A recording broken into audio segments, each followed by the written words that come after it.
Trump hails new defense pact between Turkey, Saudi Arabia, Pakistan.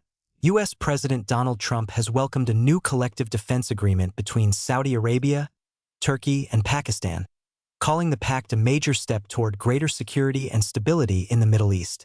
The Makkah Joint Defense Agreement was signed in Mecca on August 7 by Saudi Crown Prince Mohammed bin Salman, Turkish President Recep Tayyip Erdogan, and Pakistani Prime Minister Shehbaz Sharif, deepening ties between three of the world's largest Islamic countries.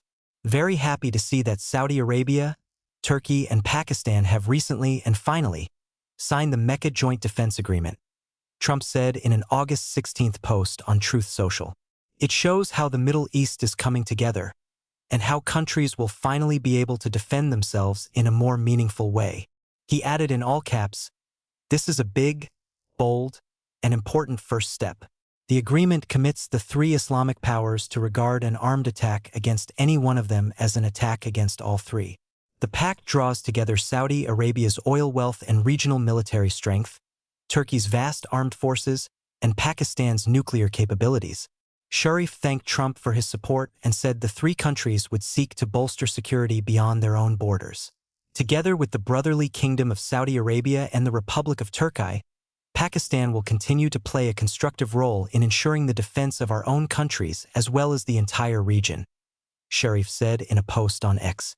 The Pakistani leader also credited Trump with helping to avert what he called a potential nuclear catastrophe in South Asia, a likely reference to the president's role in de-escalating the 2025 conflict between Pakistan and India, both of which have atomic weapons in their arsenals.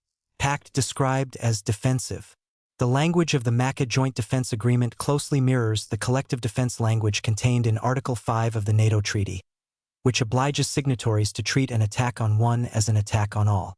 Pakistan's foreign ministry said the agreement was intended to strengthen collective deterrence, improve defense cooperation, and promote regional peace and stability in pursuit of a secure and prosperous future.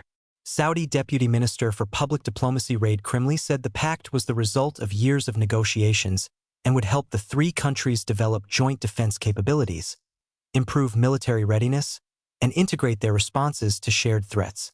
Krimli stressed that the agreement was defensive and did not represent an attempt to create a military axis, a sectarian bloc, or a nuclear arms arrangement. It does not constitute a threat to the security of any country in the region, nor does it represent an escalation of tensions between any two states, he said. The pact was reached amid heightened regional tensions due to the U.S.-Iran war and attacks on Saudi territory and shipping by Iran and Tehran-aligned forces. Saudi Arabia has been struck repeatedly by Iran, Yemen's Houthis, and Shiite militias in Iraq since the conflict began on February 28. One day before the agreement was signed, 11 civilians in Saudi Arabia were injured in a Houthi attack.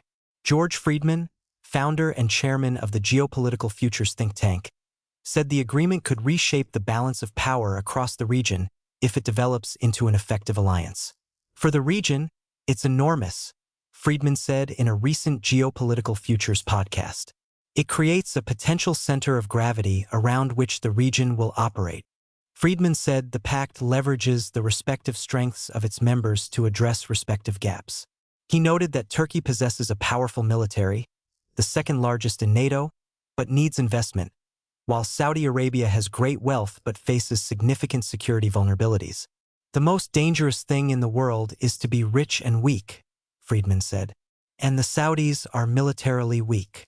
Friedman said the inclusion of Pakistan, the world's only nuclear-armed Muslim nation, was less expected but made strategic sense because the country could bring to the table its significant military capabilities and a nuclear deterrent.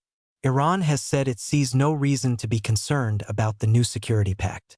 Iranian Foreign Minister Esmail Baghaei said last week that Tehran views the agreement as part of a shift in regional countries' approach to security, with greater reliance on their own capabilities rather than outside powers. Guy Burkle contributed to this report.